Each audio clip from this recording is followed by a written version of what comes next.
Hello everybody, Aussie Senpai here, and today I'm doing a tutorial guide on how to set up one of my mod packs, which is why we're on the Cursed Forge mod pack menu. Hardcore X is the mod pack that I've been working on, and yeah, we're just going to look it up real quick. I'll show you exactly how to set it up so that it works perfect. So you can find it by searching that tag, capital X dash hardcore dash X. It might be down a fair ways. You can tell by the icon. There it is. Now when you grab this, don't just click, well for you it'll be installed, but don't click that. Go into here and go into versions. The reason I do this is because the main version, which is here, it has important base files that are not included in the fixes. So go ahead and download version 1.3. This is especially if you haven't played the pack before. It will acquire all the necessary files that you need. Keybinds will be unconflicted, so things will work. Once that's done, you can go ahead and update to the latest, which is fix 2. It'll update the mods, anything that's different from version 1.3, it'll just overwrite and it will keep the rest of it intact. So that's pretty much it for that part. It's the latest changelog. Not really that important, but you can read it if you want. A little bit about the mod pack. Basically here on the overview, you can read it if you want, but it is a hardcore only mod pack. So when you play it, obviously you only play hardcore. There's a bit of a strategy guide here for like aspects, you can read that. But otherwise, we've done the installation part.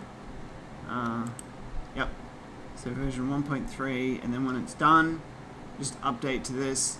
The pack does have an allocated amount of RAM.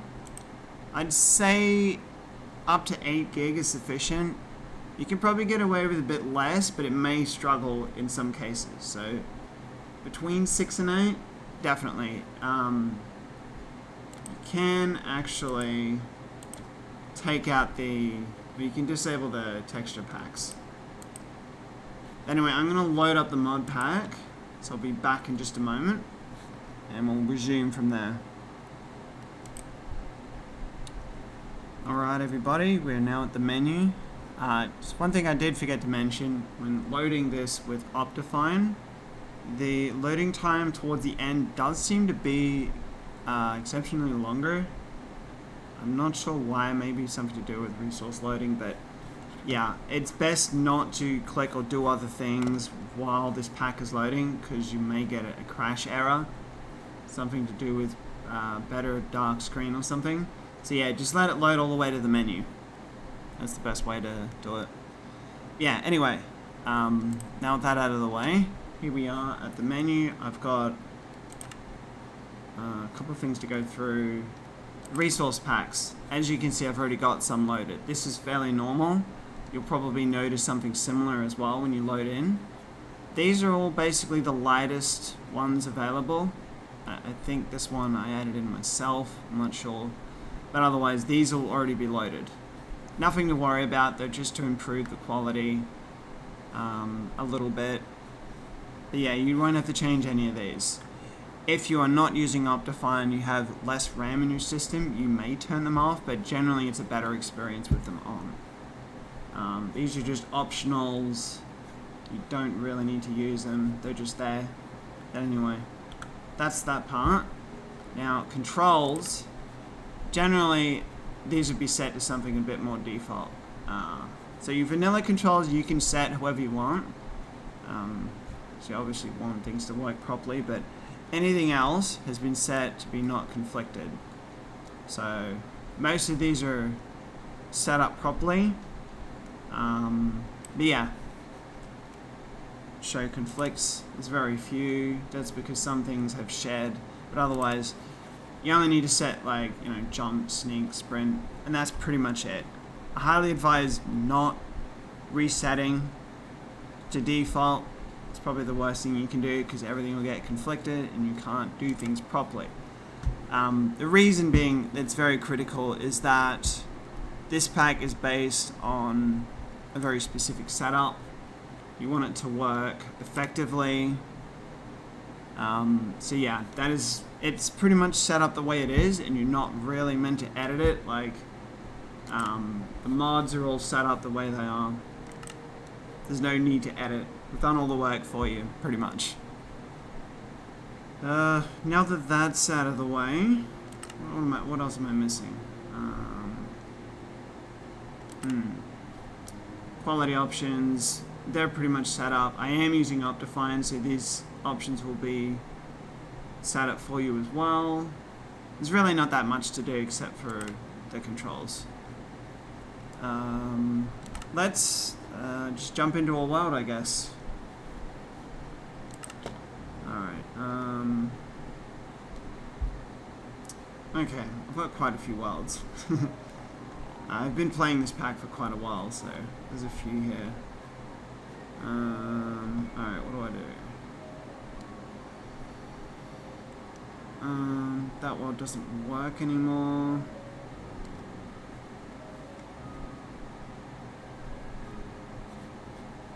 Alright, never mind. I'm just going to create a new world. Yep.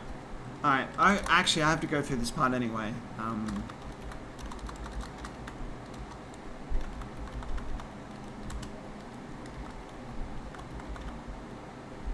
Let's call it that. Whatever. Hardcore. You always do that. Don't really need to edit game rules. Normally what I do, I up the cramming 24 to 44. Crates to 66.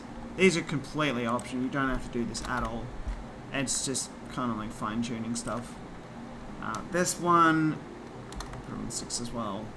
I'm going to be careful with that one because it can make certain things go a little out of control, but it should be fine. Yeah, alright. So you can ignore this if you want to. It's not that important. That one's the main one. Don't forget to hit hardcore. The world type is set by default. It is a quark generation, so it will have certain spawn mechanics involved that default does not. If you change it and then go back to like here and then go back in here, it'll just change back, so there's no need to change this at all. Yeah, let's just go ahead and load the world. Piece of cake. Hopefully it shouldn't take too long.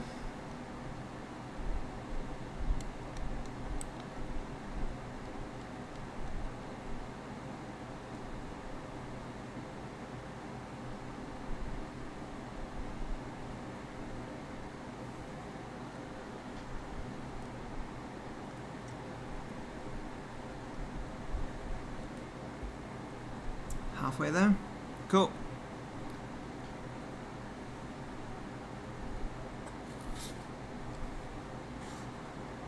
Alright, here we go.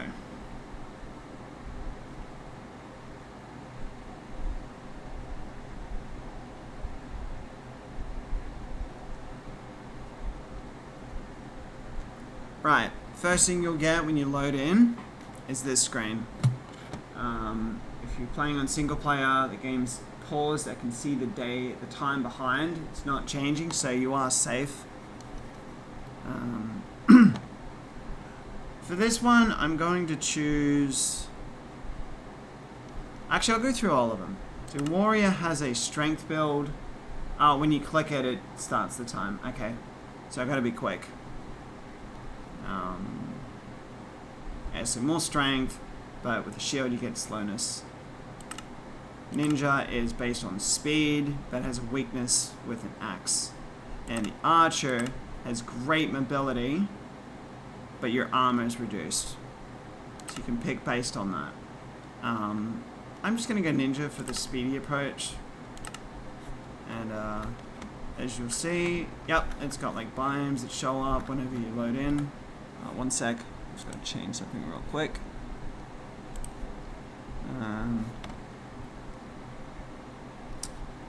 make sure that my volume is up enough. I think I turned it down before. The music is fine, I think. Alright. As you can see on the top right, my FPS is looking pretty good. Yeah, it's a fairly stable pack. Runs quite well, smooth. I'm able to move around without any lag fairly quickly. That's one of the main aspects of this pack is running smoothly. It's very, very important because you are playing hardcore. Also, these are my ninja bonuses that I get. They're always active. So, jump boost, jump, jump. It's pretty nice. In addition to that, you actually have a double jump feature. Ooh, okay, full damage. Yeah, so there is less full damage, but it still exists.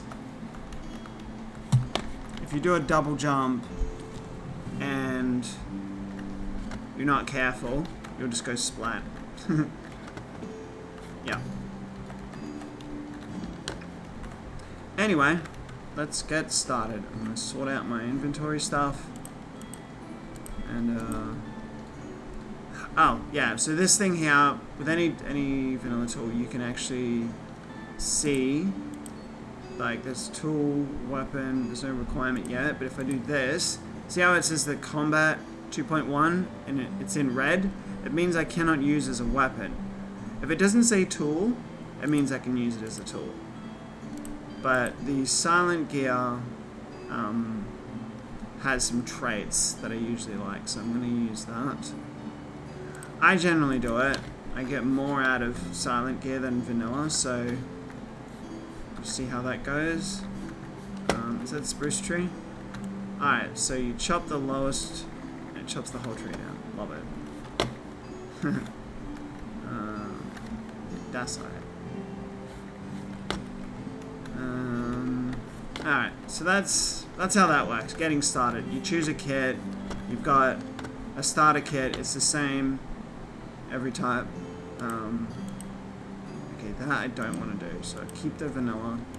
Basically, you just got to keep an eye on what is the requirements, because everything has a requirement. Oh, most things do, I should say. This is stone. Okay. Let's grab some of this. Vein mine. I've got a vein mine. It's actually called Alta Mine from FTB. It's really handy because you can actually see what you're about to vein mine. Yeah, it's pretty cool. I'm fairly sure all variants of stone basically work the same way. So you can, let's get rid of that real quick. Grab some wood. Right, one of my favorite things is the crafting table into crafting station. This allows you to keep items inside it. Very, very handy. Especially when you've got like chests, you can put chests around it. It's a good idea. Oh yeah, but if you use modded woods, I'll show you in a second what I mean. So let's say we want to make a crafting table and turn it into a station, but we're using modded wood. Just pick all that up. If I do this, and then I go that, it'll make a pine crafting table. This cannot be turned into a crafting station, but instead we click that, turn it into a vanilla one. And now we can turn it into... Yeah, so any modded wood can be made into the one that makes this station. But yeah, you have to use the recipe changer.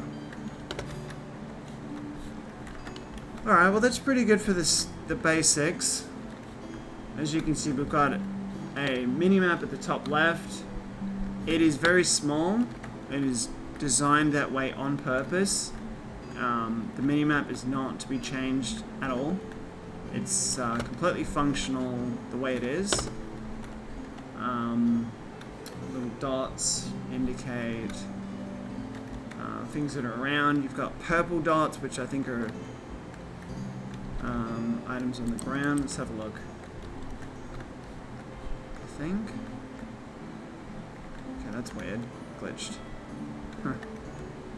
What if I do this? Throw it on the ground. Yeah, it pops up on the mini-map. That's pretty cool.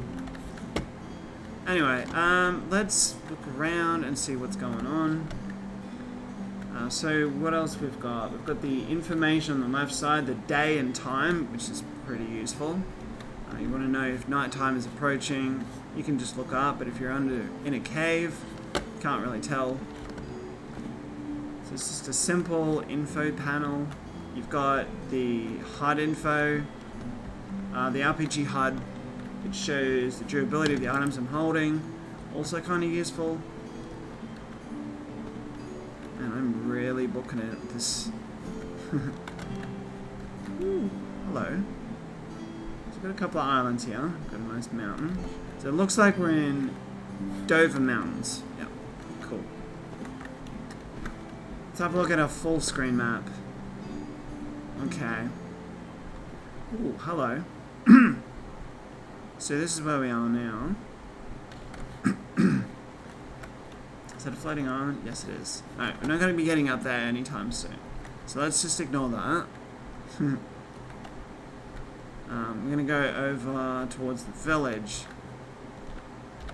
Am I going the right way? Yeah, a bit more to my left. Ouch. Alright, yeah, so here's the other thing. The skills on the top right, the more damage you take, the more endurance you gain. So the more endurance you gain controls a couple of things.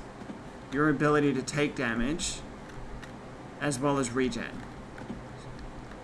So it is good to take a bit of damage, but as you can see, I've only got 5 hearts, so I can't really take too much of that. The nice thing is, the full damage distance is increased, but not eliminated, so you still have to be careful. Double jump is always nice. Now here's the thing. Yep, there it is. So this is a village, but it's not a normal village. What's so different about it, you might be wondering? The cobwebs are a giveaway. This is a hostile village, which means only hostiles are going to be in that village, not villagers or anything useful. Let's go ahead and break these. These are handy because you can get food sometimes. Oh yeah, let me talk about food real quick. So if you eat a certain type of food, it says you've eaten it already, you eat another type of food, keep eating, and eventually you'll get extra hearts. So I'll eat the zombie flesh to get more hunger. Unfortunately, I don't have any other extra foods except bread. I'll have to kill an animal to get more food. So let's go ahead and do that. We've got damage indicators. Oh yeah, and sometimes you'll do like a mega crit. It's a completely random thing. It does up to 100 damage. Hello. Ouch. I just got an extra heart. Interesting. Alright. Cool. I'm okay with that. So sometimes you will randomly get extra hearts. There's a few things that affect the way you gain health. Some things will give you 1 heart, some things will give you 2 hearts. It really depends. But you do not want to deal with strays. You might also notice the attack speed is definitely a little faster than normal. I've made that, I think I made that change a little while ago, but like, there is difficulty scaling in this, and mobs are going to get tougher later on, so it's kind of like a minor assist, I guess, that you can attack a little quicker. It's not the same as the old cooldown, by no means at all, it's just quicker than default. Yeah. Alright, have I got extra food? Here's something you can do. Notice how it says that there's no plus in the XP boost, but if I do this, I get the leather back. I'll go ahead and make this, and I make the helmet again. Notice how the skills are back. the durability affects your skill gain. And now you can see at the top right, there's plus gains on... that was a bit quick. There you go. See how there's plus gains now that I'm wearing my armor? That will slowly start to go down the more my armor gets damaged. Also, I just realized I really need a bed, so let's get on with that.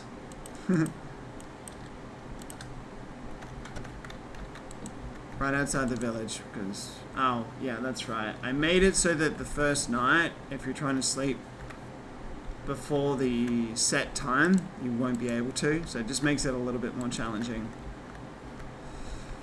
Oh, this is not good. Nighttime is more dangerous. I'll go ahead and say that right away.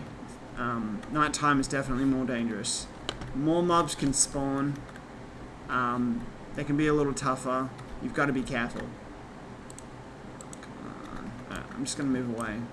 It's a little dangerous here. What are you? You're a skeleton villager. Interesting. I'm going to go down here. Just because I don't want to be noticed by anything. And I'm going to try and sleep now. Hey, I did it! So it looks like it's 20 o'clock that I can sleep. Yep. Alright, now pick that up. When you finally find a home for yourself, like let's just say you want to live in this cave, there is a command you can use. Just do set home, and that's pretty much it. And then when you want to use it, you just go home, and it should work. I'll do it a bit later though, because I don't want to do it here. There's a lot of animals around. Let me just take care of this guy. That was a big jump. Wow. Oh, okay, so here we go. I've got myself a heart crystal. So this is a consumable heart. It will heal some health as well. However, it takes 2 experience levels. So I'm going to save them for later. Now, they could be a little costly for me, but that's fine. Also, these little rock piles, they sometimes give... usually they only give one item, but once you get fortune, you can get more types. These little rock piles are handy, because you can get... let's have a look real quick. Ah, crap, I gotta leave. I'm about to show you another tip as well. Something you'll notice when I'm holding my shield up, I am losing hearts. So I gotta deal with this guy now. I'm almost dead. Jesus. Yeah, so the reason for that, tooltip. A lot of the time in this pack, it'll help to actually just read stuff right there. Like, so while you're holding it up, just like this, 20% damage reduction, which is not a lot. So if you're not holding it up, you're taking a lot of damage. If you are holding it up, you only get 75%. So it's not full protection anymore. As you get better shields, that rating goes up. But since I'm using a basic shield, it's 75%. I'm pretty sure that's the lowest that you can get is 75. So yeah, be careful using shields, because it's not going to save you. And if you start getting bombarded, you will end up dead. I'm actually going to eat this. Yep. Alright, so I lost 2 levels for that. I'm pretty sure I only gained 1 heart. It's a high cost, but, you know, health is very important in this, so it's costly. Alright, what am I doing? I'm going somewhere. Oh, there's another crate over here. I have to find a spot to set up a base because I'm starting to get full in inventory. Alright, let's break it open. More torches. Always nice. You know what? It's not a bad spot. I can just set up some by the ocean. Cool. We've got some animals here. Got some water for a farm. I'm going to do set home here. Home set. And then if I want to go back to that spot,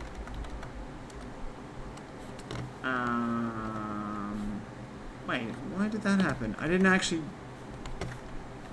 What? Alright. That's... hang on. My bad. Okay, so there may actually be a conflict. Whoops. There's a bed home, and then there's an actual set home. Let me work out how to fix that.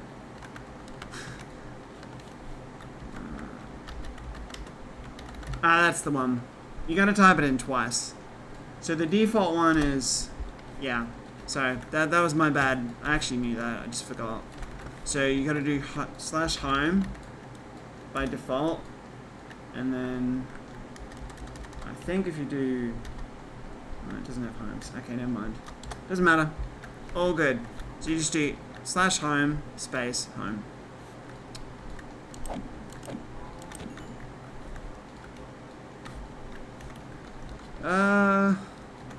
Now that we've set our home, we may as well set up. Campfires are good for two things. They'll stop hostiles from spawning in a certain radius, and they give regeneration. So it's very, very helpful if you're in a tough spot. I'm going to put my bed down here. Let's get my crafting table down. Just going to set it up right there. There we go. Alright.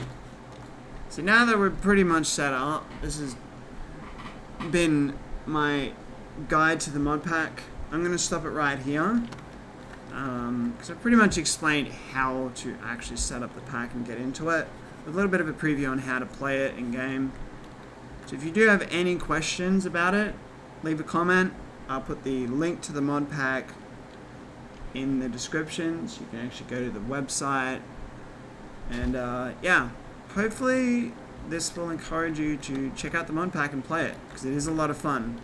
Despite it being difficult, because I have made it, it doesn't seem difficult yet, but there's a lot of different things in this pack that you'll find quite challenging. So that's going to do it from me. Thanks for watching. Leave a like, subscribe, and I will catch you next time. Peace out.